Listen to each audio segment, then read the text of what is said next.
So students, the topic of discussion today is metallurgy. The term what tells to me metallurgy is very important. It means the extraction of metals from its ores profitably. But right now, first we are going to see the most important part, that is the metals and non-metals. Yes, we are going to study some part of non-metals as well, and we are going to study the properties of metals and properties of non-metals together. So I can say we are going to study the differences also between the metals and non-metals. So आपके दोनों answers साथ में हो जाएंगे. So जैसे properties की बात करो स्टूडेंट्स, so सबसे पहले देखते हैं उनका नेचर क्या होता है. What is the nature of metals and non-metals? So in metals the nature is mostly found to be solid. वो लोग क्या होते हैं? Majoritarily they are solid in nature, whereas non-metal they are solids and gas. ये उनका basic nature है. अभी हम देखेंगे कोई एक्सेप्शनल केसेस है या नहीं. So yes, we have exceptions such as mercury and gallium which are liquids. ये लोग क्या होते हैं? लिक्विड स्टेज में होते हैं in the metallic form, that is the mercury and gallium. Whereas अगर non metal solids and gases होते हैं तो हमको मिलता है bromine which is in the form of liquid. Bromine is in the form of liquid. So ये हो गया आपका first point of difference and the first feature as well. Now students, let us try to understand कि इनके पास एक specific property है that is known as the luster. That means the extra shine what they have. So metals exhibit luster, मतलब इनके पास shine होता है. luster का मीनिंग क्या है स्टूडेंट्स? उसका मीनिंग है shine. So basically non metals के पास ऐसी कोई प्रॉपर्टी नहीं है. It does not exhibit metallic luster, but there is an exception of iodine. They do not exhibit, लेकिन एक्सेप्शन में कौन है students? Iodine is the exception over here. So now let us move to the next point, the third point of difference. When I study them I to also understand एक unique property जो metals के लिए बहुत ज्यादा specific है, that is known as malleability and ductility. अभी इसका meaning क्या है? फर्स्ट ऑफ ऑल एक बात जान लीजिए, malleability and ductility both are not shown by non metals. ये दोनों भी नहीं दिखाते, whereas metals exhibit malleability and ductility. Malleability का मीनिंग होता है उनको कन्वर्ट करना इनटू शीट्स, एंड डक्टिलिटी का मीनिंग होता है to convert them into pipes और wires.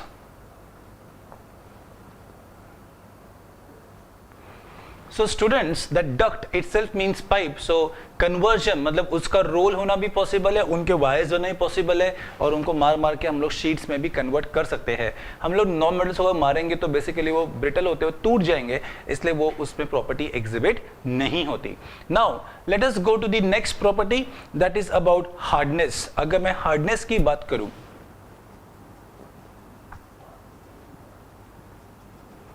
so what is the answer for my this property?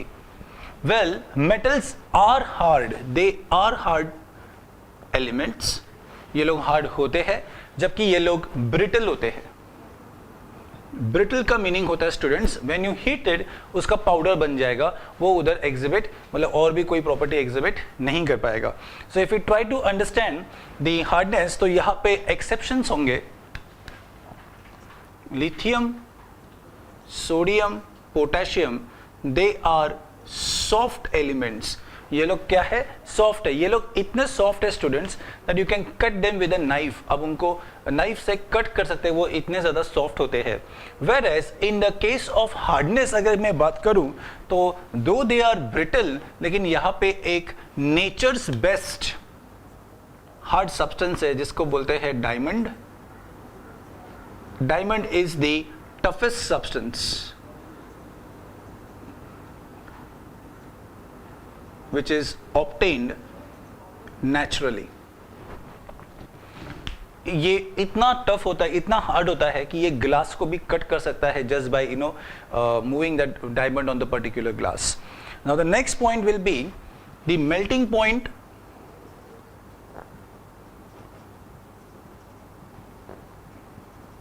and boiling point.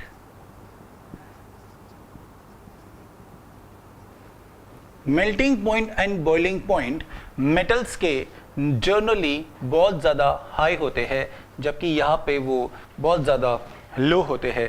They have very very low melting point. So exception में, मतलब just to give an example कि कितना high होता है, exception नहीं बोल सकते उसको. टंगस्टन एक एलिमेंट है जो डी ब्लॉक के अंदर पाया जाता है, उसका जो मेल्टिंग पॉइंट है that is about 3422 degree Celsius. What is the melting point of tungsten students? It is about 3422 degree Celsius. Now let us go to the next point, that is conduction of heat and electricity. So if you see this point, they are good conductors of heat and electricity, whereas they are bad conductors of heat and electricity. लेकिन यहाँ पे एक electropic form of carbon जो diamond वहाँ पे लिखा है, वैसे और एक यहाँ पे भी होता है जो graphite होता है, वो काफ़ी हद तक conduction करता है. It is very very important in most of the chemical reactions also. So that is one of the non-metals के electropic form में आता है. Now let us go to the next point, that is sonority. That means इनमें से आवाज आएगा. For example if you are standing at a railway station, आपको tracks पे से ऐसा आवाज आता है. दैट आवाज is nothing but sonorous nature of the metals. So they are basically sonorous elements, whereas they do not exhibit this property. So if you see over here, I got the properties of metals with its exceptional questions, as well as I also found the non-metals का properties with its exceptional points. I also did in such a manner कि आपका distinguishing question भी साथ में हो गया. So we have to move on to understand more of metallurgy, but before moving there, please take the notes. So we had just now seen some physical properties. Now let us move to some chemical properties.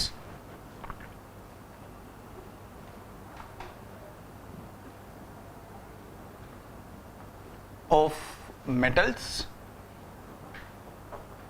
and non-metals.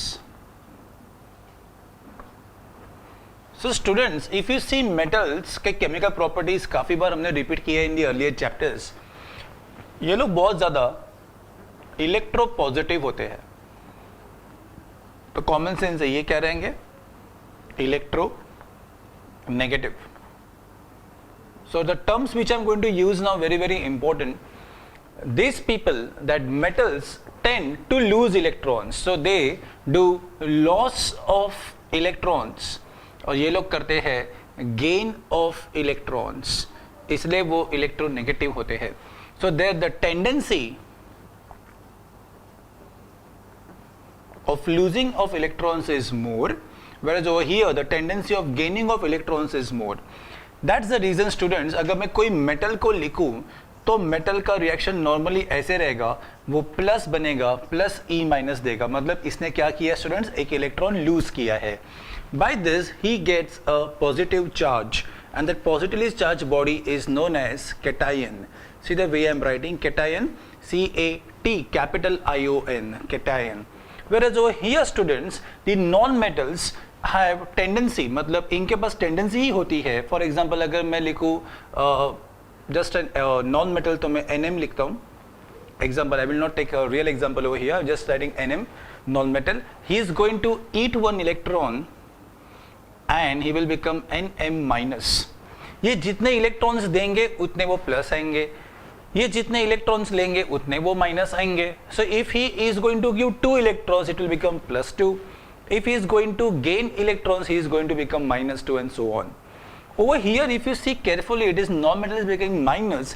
So यहाँ पे जैसे cation को मैंने plus लिखा है students, वैसे यहाँ पे जो चीज़ बनने वाली है, this is gonna be known as a negative ion that is anion. So आपको दो नए टर्म्स मिल गए जो आगे आने वाले लेक्चर्स में काम आने वाले हैं. That is cations and anions. They are charged bodies which are positive in nature, and they are also charged bodies which are negative in nature. The charged bodies are known as ion. उसको हम क्या बोलते हैं students? Ion बोलते हैं. सो मुझे ये आपको इन्फॉर्मेशन देनी थी बिकॉज आगे आके हमको बहुत सारी चीज़ें पढ़नी है. So before moving ahead to the reactions part, I want to take the notes of this and you will start doing some major reactions of this chapter. So students, now we are going to see some reactions of metals. ये topic काफ़ी लंबा चलेगा. अपना है reactions of metals, and then we are going to study reactions of non-metals. That will be the part B. The first what we want to study over here is the reaction of metals with oxygen. So simple सा part है. Whenever a metal reacts with oxygen, a corresponding metal oxide is formed. क्या होता है students? When a metal reacts with oxygen, a corresponding metal oxide is formed. The only thing what we need to understand over here is इनके basic reactions कैसे कैसे आएंगे. So हम लोग दो examples लेंगे यहाँ पे, sodium and magnesium. When sodium reacts with oxygen, it gives me Na2O, and this Na2O, if kept properly, it further reacts with water to give me sodium hydroxide, which is a base. That means the metals react with oxygen, which further gives you base. That means these oxides are basically going to give you a basic substance in the further reaction. So यहाँ पे आएगा next reaction, Na2O plus H2O giving me NaOH. जैसा मैंने ये reaction लिखा है students, वैसे ही उसका और एक एग्जांपल हम लेते हैं. ये हुआ example number 1. Example number 2 is with magnesium. So when magnesium reacts with oxygen, it gives me MgO, and when MgO, that is magnesium oxide, reacts with water, it gives me magnesium hydroxide. So if you see the reactions carefully over here, यहाँ पे उनका balancing करना बाकी है. So let's start the balancing part. So very simple. यहाँ पे O2 है तो मैं पहले इसको 2 से मल्टीप्लाई कर ये 4 कर देता हूँ. Then I'm using this Na2O H2O, तो यहाँ पे 2 Na तो आना ही है, ये 2 हो गया. That is oxygen is 2 over here, and hydrogen has also become 2, which is already 2 over here. तो अगर मुझे इसको वापस बैलेंस करना पड़ेगा तो यहाँ पे अगर देखें तो O2 है, H2 है, and Na भी 2 है. So that reaction gets itself balanced. Over here it is MgO2, तो इसको 2 से मल्टीप्लाई करना है, इसको 2 से मल्टीप्लाई करना है. यहाँ पे Mg1 है, Mg1 है, O2 है, O2 है, और H2 है, H2 है. So that means that reaction is anyways balanced. So over here if you see that sodium is a very very reactive metal. ये बहुत ही ज़्यादा reactive होता है. Hence we keep this metal under kerosene to control its reactivity. The moment you expose sodium, वो instantly react होगा और आपको sodium oxide के form में मिलेगा. It instantly combines with oxygen. Now we are going to see the next part, that is the reaction of metals with water. So water के साथ जो reaction होगा students, वो depend करेगा उसका temperature क्या है and उसके reactions कैसे होते हैं. So it depends what kind of conditions are you using. So hot और cold conditions होने तो मतलब वो आप ठंडा ले लो या उसको आप गर्म करके use करो. Most of the metals instantly react with water. For example, अगर मैं सोडियम को रिएक्ट करूंगा वाटर के साथ, पोटेशियम को रिएक्ट करूंगा वाटर के साथ, और अगर कैल्शियम को रिएक्ट करूंगा वाटर के साथ, तो यहाँ पे मुझे नोट करना है कि यहाँ पे मुझे सिर्फ कोल्ड या डाइल्यूट कंडीशंस में भी मेरा काम काफ़ी आसानी से हो जाएगा. बट यहाँ पे रिएक्शन होने की वजह से काफ़ी सारी एनर्जी रिलीज हो सकती है. So in the first case sodium reacts with water, जो हमने वहाँ पे भी देखा था, हमको सोडियम हाइड्रोक्साइड मिलता है, यहाँ पे भी मुझे सोडियम हाइड्रोक्साइड मिलता है, but I get hydrogen gas as well. मुझे क्या मिलेगा? हाइड्रोजन गैस भी उसके साथ साथ मिलेगा। सिमिलरली ये रिएक्शन का भी I will get potassium hydroxide and hydrogen gas will be released. If you see both the reactions look identical, but यहाँ पे और एक चीज ऐड होगी, that is heat. That means मैंने heat को यहाँ पे लिखा है, so it is a exothermic reaction. So when sodium and potassium are treated with water, they instantly react, and I can see hydrogen gas getting released. So H2 को मैं यहाँ पे एरो के फॉर्म में डालता हूँ, सो यहाँ पे हो गया hydrogen gas is getting release. Now जो सेकेंड रिएक्शन आएगा उसमें होगा कैल्शियम एंड वाटर का, so I will get calcium hydroxide and hydrogen gas will be released. So what do you understand from over here? यहाँ से मुझे क्या समझ में आता है स्टूडेंट्स? यहाँ से मुझे ये समझ में आता है कि whenever these metals are reacting, I am getting hydrogen gas as a major byproduct along with their alkaline substances. Now we will see one more reaction in which we are going to use some other elements which are from the P block and the D block, that is aluminium, iron and zinc. अभी यहाँ पे note करने वाली बात यह है कि that when I use this compounds for reaction, मुझे सादे कंडीशन से काम नहीं चलता। सो यहाँ पे जो मैं H2O लिखूंगा, तो H2O written over here will be little unique. I need to use steam, hence मैं यहाँ पे G लिख रहा हूँ। दैट्स द रीजन, मैं सिर्फ जो चाहिए इंपॉर्टेंट चीजें वही बोर्ड पे लिख रहा हूँ। सो यहाँ पे मैंने लिखा H2G which means water in the form of steam. So यहाँ पे गैस लिखना है, यहाँ पे एरो नहीं डालना है, मतलब वो उधर प्रेजेंट होना चाहिए। एरो का मीनिंग होता है वो रिलीज हो गया, it has escaped out. Okay, so now aluminium reacting with water, हमेशा इसमें भी हमको हाइड्रोजन गैस तो कॉमन मिलने वाला है। सो मैं plus plus plus H2 H2 H2 तो लिख के ही रखता हूँ। नाउ लेट अस सी इसके मुझे क्या क्या हाइड्रोक्साइड्स मिलेंगे। सो यहाँ पे मुझे जो उसके ऑक्साइड्स मिलेंगे, that is first of all Al2O3, यहाँ पे मुझे मिलता है Al2O3। सो यहाँ पे जो मुझे हाइड्रोक्साइड्स मिल रहे थे, यहाँ पे मुझे उसके करस्पॉन्डिंग ऑक्साइड्स मिलेंगे, and over here I will get Fe3O4, that is iron oxide, and next I will be getting zinc oxide for Zn। Okay, so these are your reactions. अभी इनके हमको बैलेंसिंग करने हैं। So let us see the first question. यहाँ पे Na1 Na1 H2 यहाँ पे भी है, तो मुझे H2 को बैलेंस करना पड़ेगा बिकॉज यहाँ पे एक ही H है एंड O एक है। So if I see the balancing over here, मुझे सोडियम को पहले बात तो चेंज करना पड़ेगा। आई नीड टू चेंज, यहाँ पे मुझे 2 से मल्टीप्लाई करना पड़ता है। सो ये हो गया 4, तो मैं इसको भी 2 से मल्टीप्लाई करता हूं, तो ये हो गया 4, O हुआ 2, O हुआ 2, लेकिन सोडियम चेंज हुआ था इसलिए मैंने इसको 2Na कर दिया। सो if you see that particular question, similar kind of balancing आपको नेक्स्ट रिएक्शन में मिलेगी, बिकॉज यहाँ पे अनइवननेस है तो मैं इसको इवन करता हूँ। सो 2H and H2 becomes 4, again this becomes 4, 2 oxygens and 2 potassiums. So again over here the reaction has been balanced. Now if you see the next question, यहाँ पे थोड़ा सा ट्विस्ट है बिकॉज यहाँ पे पहले से ही हाइड्रोजन 4 है, यहाँ पे हाइड्रोजन 2 है, यहाँ पे कैल्शियम 1 है, कैल्शियम 1 है, ऑक्सीजन 2 है। सो मुझे इसको पहले 2 से मल्टीप्लाई करना पड़ेगा। This becomes 4, this is already 4 over here, that is OH2, this is H। Okay, so that is anyways 4, O has become 2 and calcium is already been balanced. So if you see the next reaction over here, यहाँ पे aluminium एक ही है, वहाँ पे aluminium 2 है, वहाँ पे O3 है, यहाँ पे O1 है। सो मुझे इसको 3 से मल्टीप्लाई करना है तो ये 6 हो जाता है। 3 तो इसको भी 3 से मल्टीप्लाई करता हूँ, वो 6 हो जाएगा, लेकिन एल्यूमिनियम को यहाँ पे 2 से मल्टीप्लाई करना है।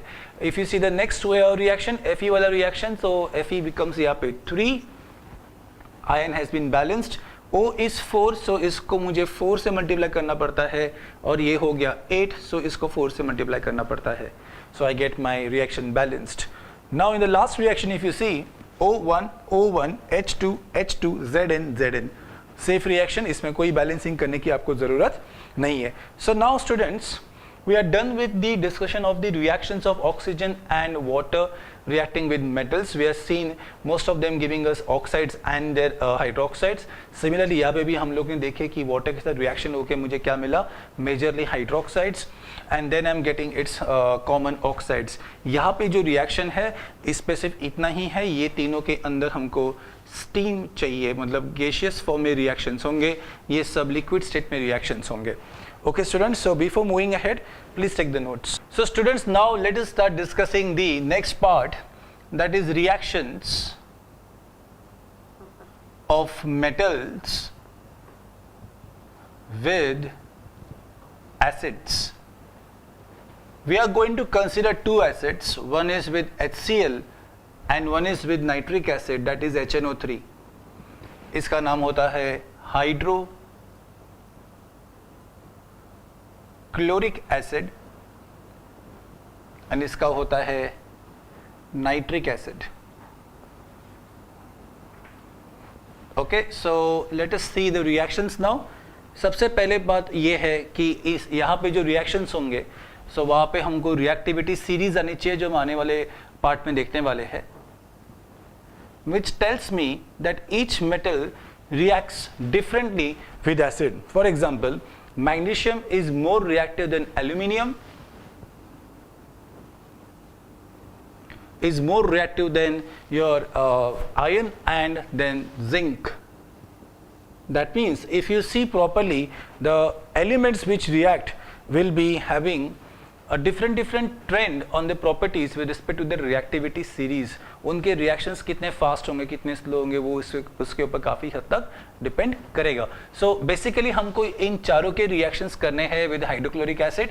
So let us start writing. Mg plus HCl gives MgCl2 plus H2. Al plus HCl gives AlCl3 plus H2. That means hydrogen gas भी इस पे रिलीज हो रहा है. Next is Fe plus HCl gives FeCl2 plus H2 and Zn plus HCl gives ZnCl2 plus H2. So if you see this reaction carefully, इन सब में एक unique pattern है, कुछ ज़्यादा डरने की ज़रूरत यहाँ पे नहीं है. सो let us see the balancing part. यहाँ पे MgCl2 है, तो सिर्फ ये 2 होने वाला है. So that makes is hydrogen also 2. ये गैस है तो ये रिलीज होने वाले हैं. You can just put this arrows as are going to get released. यहाँ पे है एल्यूमिनियम, यहाँ पे 3 है, सो यहाँ पे थोड़ा सा बैलेंसिंग आने का चांसेस है बिकॉज यहाँ पे H2 है. So what I do is I multiply this with, ये H को 2 करोगे तो HCl2 हो जाएगा, लेकिन ऐसा नहीं है, यहाँ पे क्लोरीन 3 है. So what should I do for here is, chlorine को सबसे पहले बैलेंस करने के लिए मैं यहाँ पे 3 लिखता हूँ. सो यहाँ पे 3 लिखूंगा तो हाइड्रोजन कितना हो जाएगा स्टूडेंट्स, हाइड्रोजन हो जाएगा 3. If hydrogen becomes 3, so that needs some balancing as well.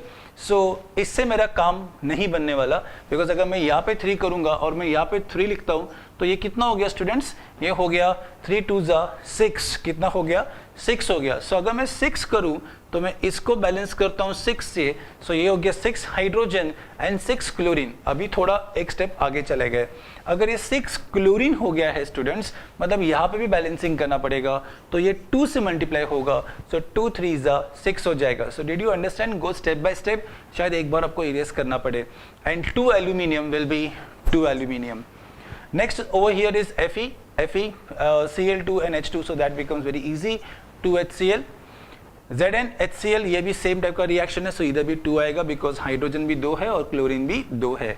So if you see this set of reaction depends upon its reactivity series, जिसमें magnesium is more reactive than aluminium, iron and zinc, so on.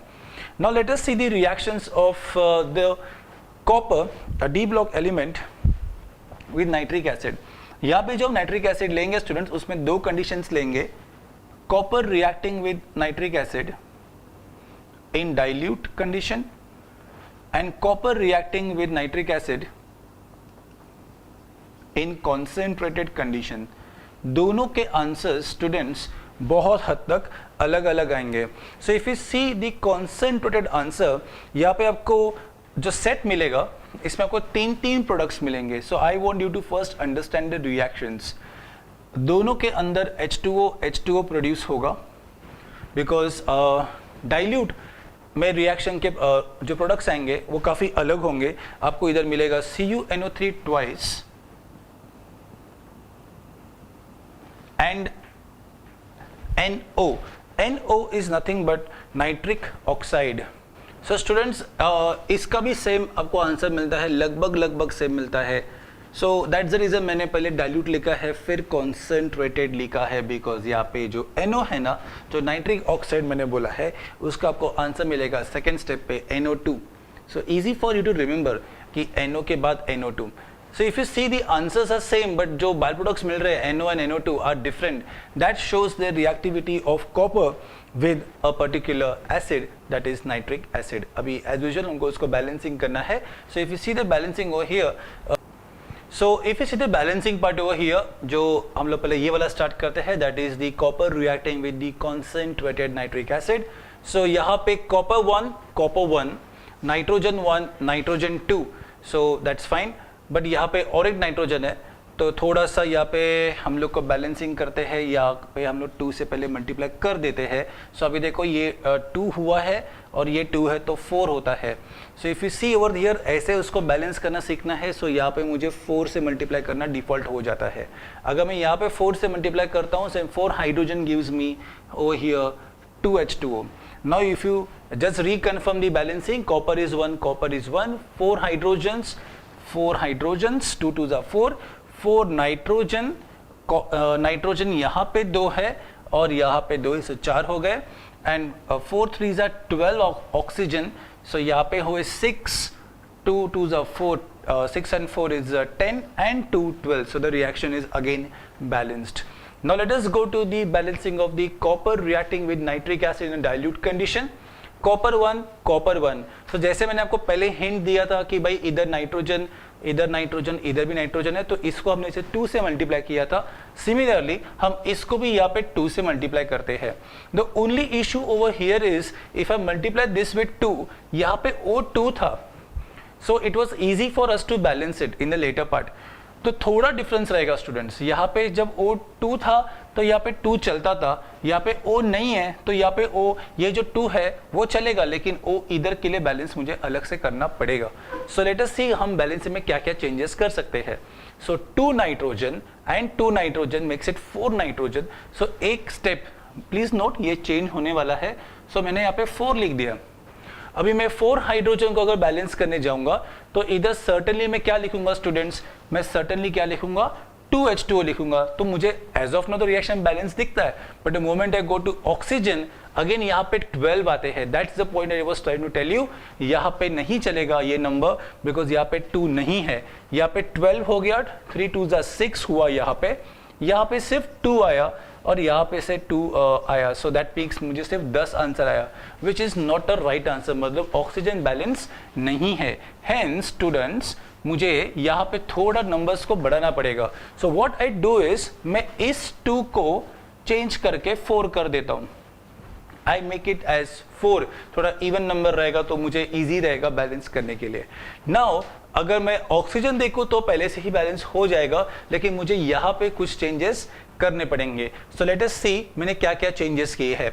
यहाँ पे 2 nitrogen, यहाँ पे 4 oxygen करके मैंने इसको किया है 4 प्लस 2 दैट इज 6. तो यहाँ पे O कितना हुआ है, 6 हुआ है. And if you see over here पहले से ही कितना था, 3 2s are 6 था. बट यहाँ पे अगर मैं O को देखूं तो 4, अगर मैंने इधर से 2 का 4 किया है तो मुझे इधर 4 का 8 करना पड़ेगा, डबल करना पड़ेगा. So if you see over here 8, so 8 3s are कितना हो जाएगा, 8 2s are 16 and 8 that is 24. तो यहाँ पे 24 ऑक्सीजन है, जबकि यहाँ पे 6 एंड 6 12 है. दैट मीन्स स्टूडेंट्स अभी मैं इसको तो नहीं बिगाड़ूंगा बिकॉज अभी ये सेट हो गया है, लेकिन अगर मैंने इसको कुछ मल्टीप्लिकेशन से किया जिसके एडिशन में मुझे आंसर 24 आएगा तो my work is done. So if I multiply this by 3 into 6 is 18 and 18 plus 6 is 24. मतलब मुझे ये कंपाउंड को 3 से मल्टीप्लाई करना होगा. So that's how we deal with such complex balancing, और यहाँ पे आएगा 3 copper. It is always better to learn balancing, because आप रिएक्शंस आपको तो लर्न करनी ही होते हैं, लेकिन उसके साथ साथ अगर आपको बैलेंसिंग भी आती है तो आप काफ़ी फास्ट हो जाओगे. Initial stages, yes, you will find it little bit troublesome, but later on once you start practicing, this thing becomes very easy. Now students, we have to move on to the reactivity series, but before moving there, please take the notes. So let us see some notes जिसमें HCl and HNO3 दोनों साथ में आते हैं in a ratio of 3:1. This thing is very important chemical known as aqua regia. It is highly corrosive and a fuming liquid. ये जो चीज़ होती है वो काफ़ी हद तक हम लोग यूज़ करते हैं on dissolving the noble metals. It is helped in dissolving noble metals. noble बोला मैंने वो इनर्ट वाले नहीं बोल रहा हूँ. और ये जो होते हैं such as gold and platinum के लिए ये काफ़ी हद तक यूज होता है. Now let us move to the next type of reactions which are based on reactions of metals with salt of other metals. So मुझे रिएक्शन देखना है. I have to study reactions of metals and salts of other metals. So because of this term students, ये term की वजह से एक चीज़ आती है reactivity series. So I want you to understand first of all, अगर मैं कोई मेटल लूँ, जैसे हमने पहले रिएक्शंस किया था डिस्प्लेसमेंट रिएक्शंस में, मैंने यहाँ पे एक मेटल लिया है M और यहाँ पे लिया है M1 विद अ सॉल्ट. सो से फॉर एग्जाम्पल SO4. सो देखा गया है that I get MSO4 and M1 is thrown out. What do I conclude from this? मैंने आपको तभी भी लिखवाया था that M is supposed to be more reactive. This is supposed to be more reactive. So to understand which metal can be used, I have to use a specific metal, and to understand that use of which specific metal has to be used, I need to understand something known as reactivity series. मुझे क्या समझना चाहिए students? Reactivity series समझ में आनी चाहिए. Reactivity series समझने के लिए मुझे ये भी जानना चाहिए जो ऊपर ये रिएक्शन हुआ है, यहाँ पे वो रिएक्शन का नाम है displacement reaction. This is a displacement reaction. In this reaction what has happened? A metal which was more reactive has displaced one simple metal which was not that highly reactive. So in reactivity series, the series starts with the most highly reactive elements first, going tapering towards the least reactive elements. So मैं एक यहाँ पे arrow डालता हूँ, यहाँ पे वो है हाईएस्ट. सो यहाँ पे है हाई रिएक्टिविटी और यहाँ पे है लो reactivity. So we start with some metals which are more in reactivity. So if I start, this will be starting with potassium, then sodium, lithium. So if you see these elements, they are belonging to the S block family. So यहाँ पे जितने भी elements आएंगे initially वो सब S block family से आएंगे, that is potassium. और ये elements को आपको यही series में आपको learn करना है. So सबसे पहला potassium, sodium, lithium, कैल्शियम, ये एक सेट हो जाएगा. फिर हम लिखेंगे दो एलिमेंट्स को थोड़ा अलग कलर में, थोड़ा ब्रेक करते उस चेन को, magnesium, aluminium. So if you see this elements, एक थोड़ा सा एस ब्लॉक का एलिमेंट आता है and again P block start. So magnesium, aluminium, zinc, iron, zinc, iron. फिर आएगा आपका tin and lead. So tin को हम लिखते हैं stannum, that is Sn, and lead को लिखते हैं plumbum, that is Pb. So see this red वाला एलिमेंट्स कैसे याद रखना है? Magnesium, aluminium, zinc, iron, tin, lead. Now the next set, that is the copper, mercury and silver. Copper, mercury and silver. और last में आएगा gold. So if I try to understand from this particular hierarchy system, the most reactive element will be potassium. तो कैसे याद करना है students, एक बार repeat करते हैं. So repeat along with me. First will be the S block वाले elements, potassium, sodium, lithium, calcium. Potassium, sodium, lithium, calcium. Next will be magnesium, aluminium. Magnesium, aluminium. ये दोनों भी थोड़ा सा, and उसके बाद ये वाले दोनों, that is zinc, iron, tin, lead. Zinc, iron, tin, lead. ये तीनों साथ में करने हैं, that is copper, mercury, silver. Copper, mercury, silver, and the last is gold.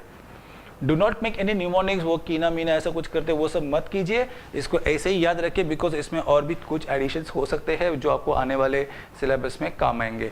So right now this is sufficient for you. इसमें से भी अगर मैं देखूँ रिएक्टिविटी जो होती है, सो ये जो फर्स्ट ब्लैक मैंने लिखे हैं, इनकी रिएक्टिविटी वाटर के साथ काफ़ी हद तक अच्छी होती है. इनकी रिएक्टिविटी वाटर के साथ काफ़ी हद तक अच्छी होती है. वेयरएज द नेक्स्ट पूरा सेट जो है, starting from potassium till lead, इनकी रिएक्टिविटी एसिड्स के साथ अच्छी होती है. They are reacting very well with the acids वाला part. whereas the other three are also reacting along with the others with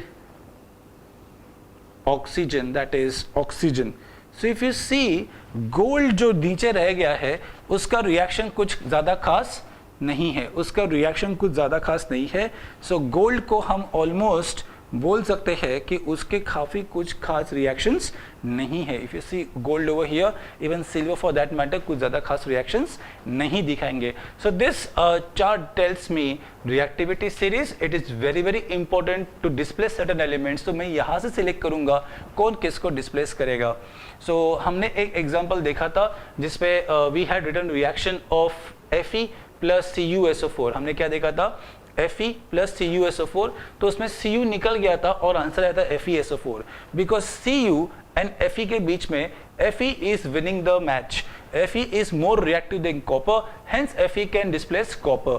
So ये अगर मैं जानूँ, then only I will understand which element should I use to displace a particular salt. To displace a particular salt. ये metallurgy में काफ़ी हद तक काम की चीज़ है, ये बहुत काम की चीज़ है. It minimizes my workload. It tells me which elements I have to use for displacing and getting the particular element out. Now students, we have to move ahead with the reaction of metals and non-metals, but before that please take the notes.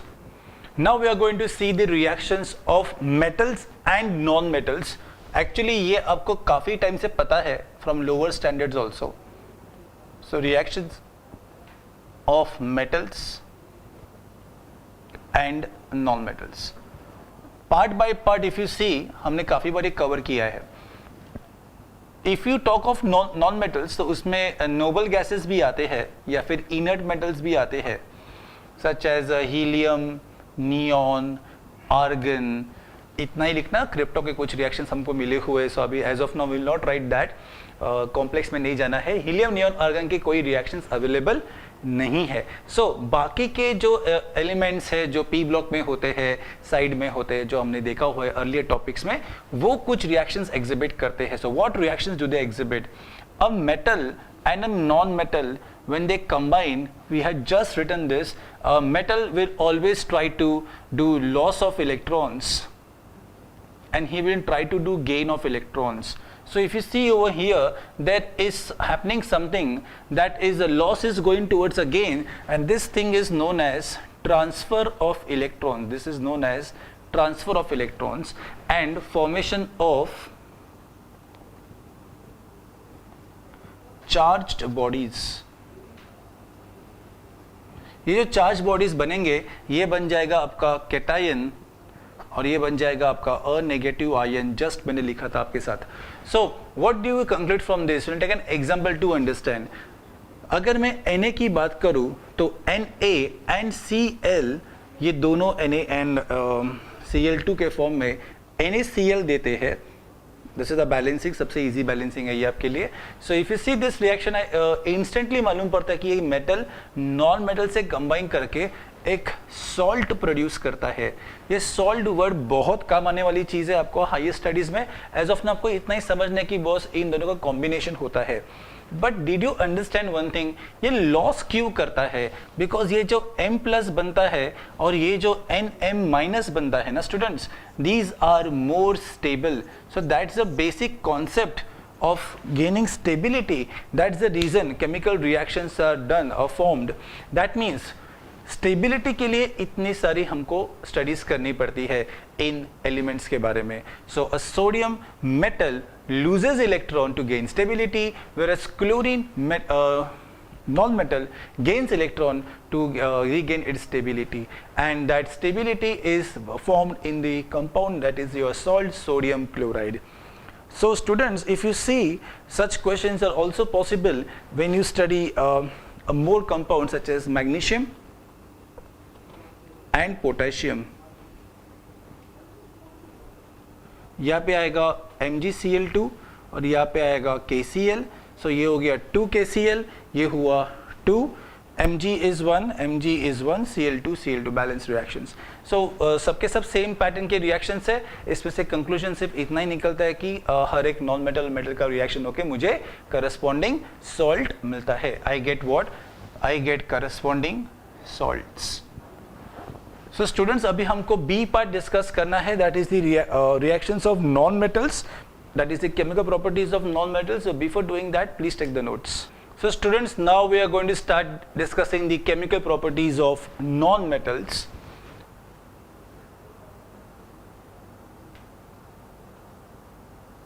ये अपना B part है और बहुत ही ज्यादा easy है, metals जितना लेंदी नहीं है. सो इसका फर्स्ट पार्ट है रिएक्शन विद ऑक्सीजन. सो जैसे मेटल्स वे reacting with oxygen to give me a base, यहां पे non metals react with oxygen to give me oxides which are actually acidic or neutral. So let us write some reactions. When carbon reacts with oxygen तो क्या होगा? When carbon reacts with oxygen under conditions तो क्या होगा? When sulfur reacts with oxygen तो क्या होगा? So student, so if I do over here a partial combustion, अगर मैं यहाँ पे करूँगा partial combustion, तो my product is CO. Whereas if I do complete combustion, then I get CO2. Similarly, when I react with SnO2, I get SO2. This is carbon monoxide, carbon dioxide, sulfur dioxide.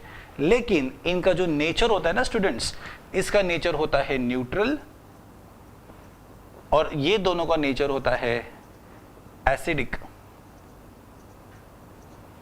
So what's the conclusion over here? Whatever oxides I'm getting from the non-metals are having a unique tendency to be neutral or acidic oxides. Now let us do the balancing part. यहाँ पे आएगा 2CO, तो ये 2 हो जाएगा because O balance करना था. यहाँ पे O2 पहले से बैलेंस्ड है, कार्बन बैलेंस्ड है, सल्फर बैलेंस्ड है, O2 बैलेंस्ड है. So we understood what is the reaction of the non-metals will be with oxygen. Now let us go for the reactions with water. Actually non-metals do not react with water. उनके साथ कोई खास reactions ये लोग नहीं देते, लेकिन halogens देते हैं. Halogens do react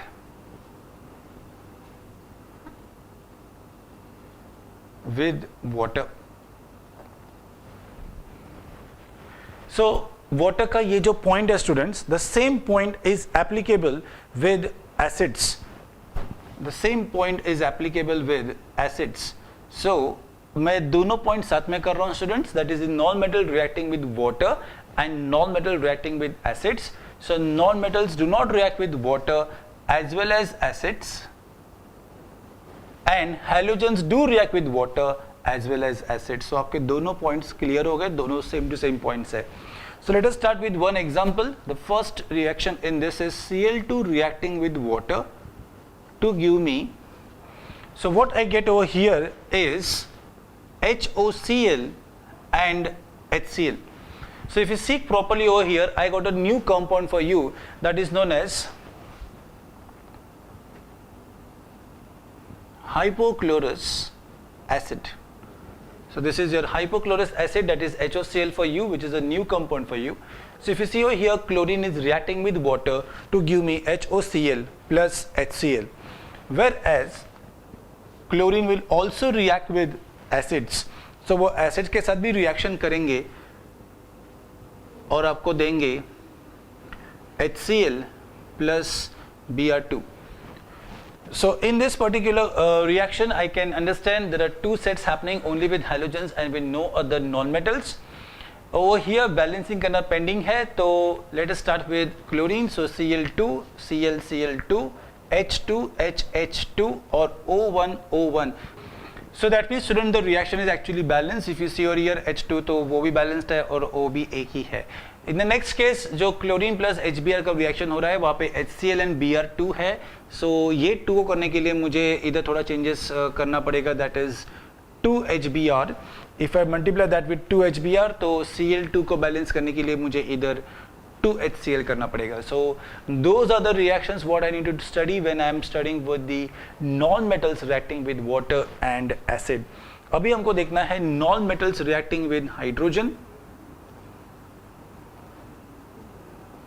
One of the major reactions over here is the formation of ammonia and second is hydrogen sulfide. So simple है, sulfur reacting with hydrogen giving me H2S and nitrogen reacting with hydrogen giving me ammonium. Okay, so if you see this particular reaction, first reaction is nicely balanced, no tension. Over here इसको 2 से multiply कीजिए, ये 6 हो गया, इसको 3 से multiply कीजिए, reaction is balanced. Over here what we need to convey is they do react under certain conditions and presence of catalyst. मतलब यहाँ पे आपको conditions that is temperature pressure matter करेगा और कैटलिस्ट होना ज़रूरी है for this reactions. So students, with this we are done with the reaction part of the metals and non-metals. अभी हमको ionic compounds discuss करने हैं, metallurgical processes discuss करने हैं और कुछ concepts discuss करने हैं. But before that, please take the notes. So students, now let us start studying something about ionic compounds. As the name suggests, यहाँ पे कुछ ना कुछ ions के बारे में होगा. हमने अभी भी जस्ट पढ़ा है आयंस 2 टाइप के होते हैं. एक होता है आपका कैटायन, तो उसको हमने ऐसे लिखा था, और एक होता है अ नेगेटिव आयन. बट अभी हमको उसके आगे की पार्ट को सीखना है. सो कैटायंस एंड एनायंस जो होते हैं उन दोनों के बीच में जो बॉन्डिंग बनती है that is because of a transfer of electrons from a metal to a non metal. So when this particular thing is been done, यहाँ पे कुछ चीज़ें बहुत मैटर करती है बिकॉज इनका एक क्लस्टर बनना शुरू होता है. So they start forming cluster and they keep on coming closer to each other. Because of this feature students because of this feature they become more and more crystalline in nature. ये feature उनको क्या बनाता है? Crystalline in nature. The crystalline nature depends upon 2 major factors. It depends upon 2 major factors. That is the size of the cations and anions. यही आपको आगे जाके study करना है स्टूडेंट्स इन हायर ग्रेड्स कि size of cations and anions से एक जो पैकिंग बनती है उनकी वो कैसे डिफर होगी एंड उन दोनों के बीच में क्या इलेक्ट्रिकल चार्जेस है. सो उनका चार्जेस कितना है, उनके ऊपर प्रेशर कितना है, मतलब जो इलेक्ट्रोस्टैटिक फोर्स ऑफ अट्रैक्शन है जो उन सबको होल्ड करके रखता है वो कितना अच्छा है. So next point is it also depends upon it's electrostatic force of attraction. वो भी बहुत ज़्यादा मैटर करेगा.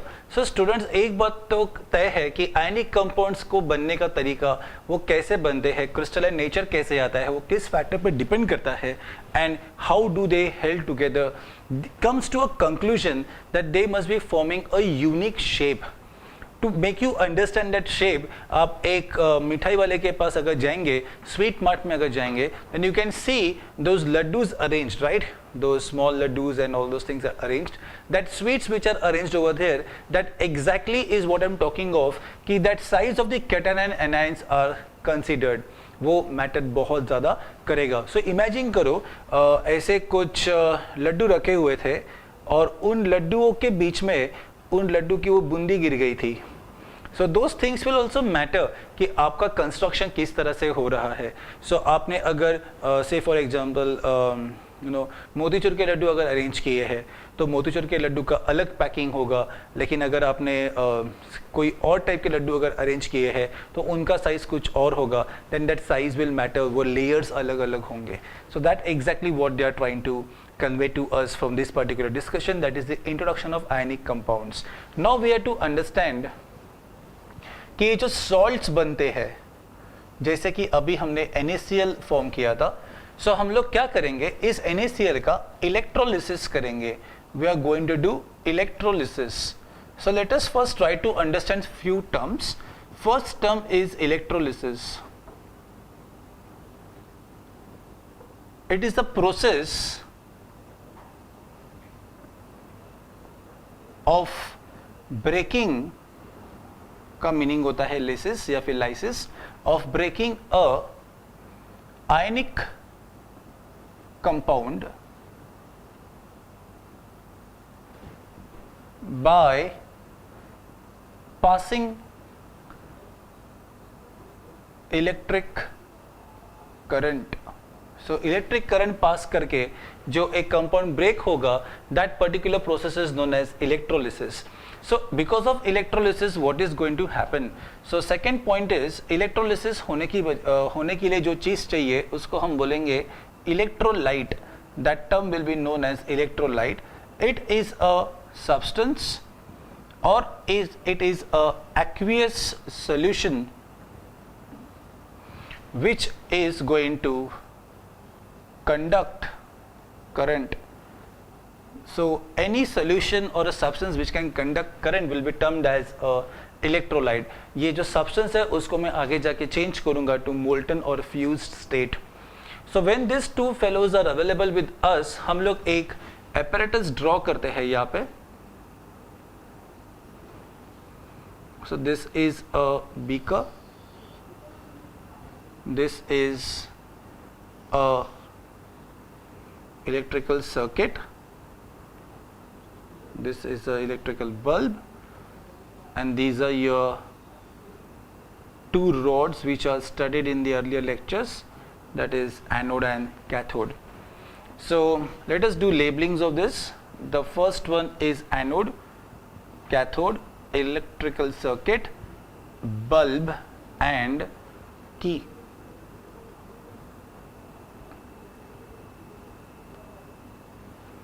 Container, salt and solution.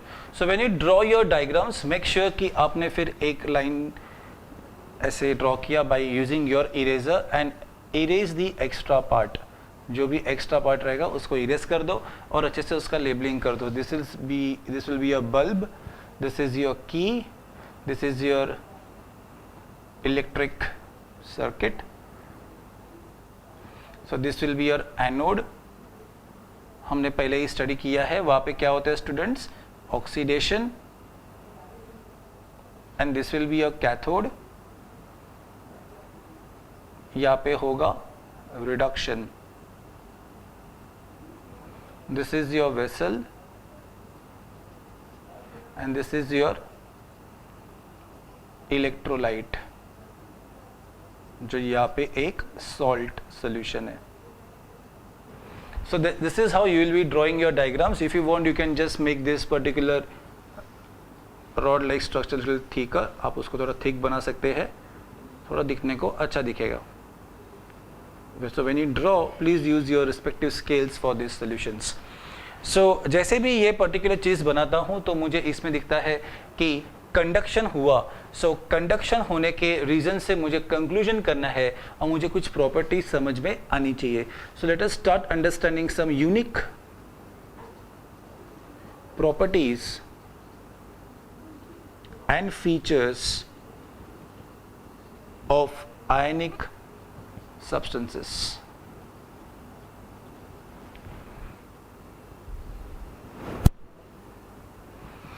Okay, so ये जो एक्सपेरिमेंट हम लोग कंडक्ट करते हैं उसमें मुझे मालूम पड़ता है कि वहाँ पे कोई पॉजिटिव और नेगेटिव चार्ज पार्टिकल्स है, बिकॉज सॉल्यूशन कंडक्ट होता है और जैसे ये स्प्लिट बताया था तो वो स्प्लिट होता है और स्प्लिट से बल्ब ग्लो होता है. So I come to know that there is some electrostatic forces of attraction in this compounds. इसमें क्या है? Electrostatic forces of attractions which are quite strong forces of attraction जो इनके अंदर present होते हैं. फिर मुझे मालूम पड़ता है कि जो कंपाउंड होता है, आयनिक कंपाउंड्स जो होते हैं वो ज़्यादा, वैसे तो वो स्ट्रॉन्ग फोर्सेस से बंधे होते हैं, वो इतने स्ट्रॉन्ग फोर्सेस से बंधे होते हैं that when you try to hit them they will break, they are brittle, वो ब्रिटल होते हैं. सॉल्ट को ले लीजिए ना, सॉल्ट एक दूसरे के साथ स्ट्रांगली होल्डेड है, लेकिन एक सॉल्ट दूसरे सॉल्ट के साथ स्ट्रांगली होल्डेड नहीं है. That means if you are having a cluster of NaCl, एक हाथोड़ा मारोगे तो पूरा बिखर जाएगा, चूरा हो जाएगा उसका. The reason is they are very brittle in nature. Then they have lots of good intermolecular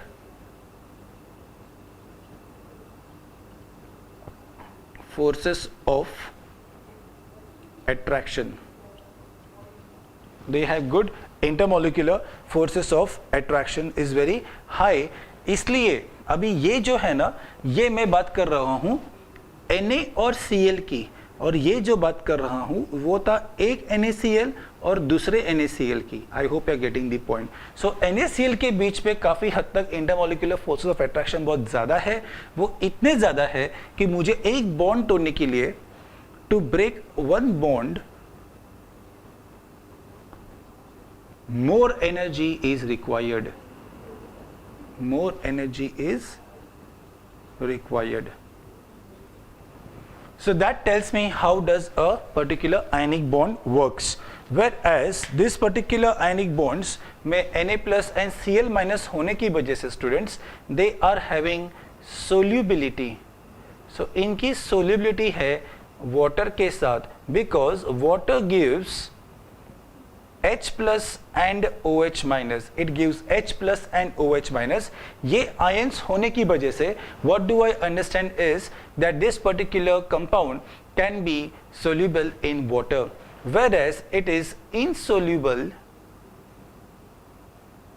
in organic solvents.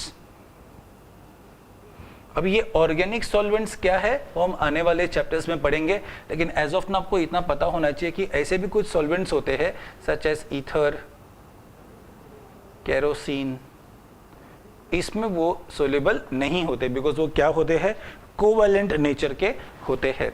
Now अगर ये बल्ब जला है तो और एक पॉइंट अपना हो गया है, दैट इज पॉइंट नंबर 5 कि उसका कंडक्शन है. So they are very good for conduction because most of the solutions are crystalline and most of the substances are soluble in water.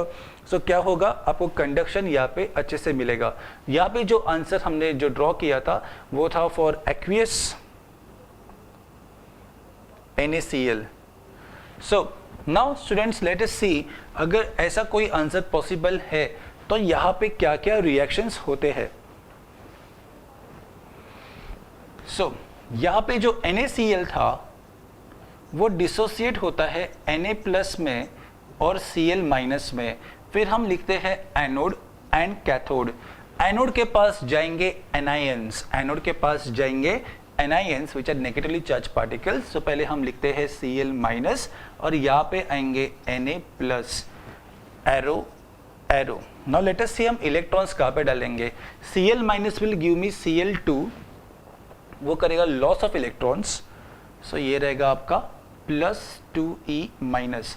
That means students ये जो anode है वहां पे आपको bubbles दिखेंगे जो होंगे क्लोरीन गैस के.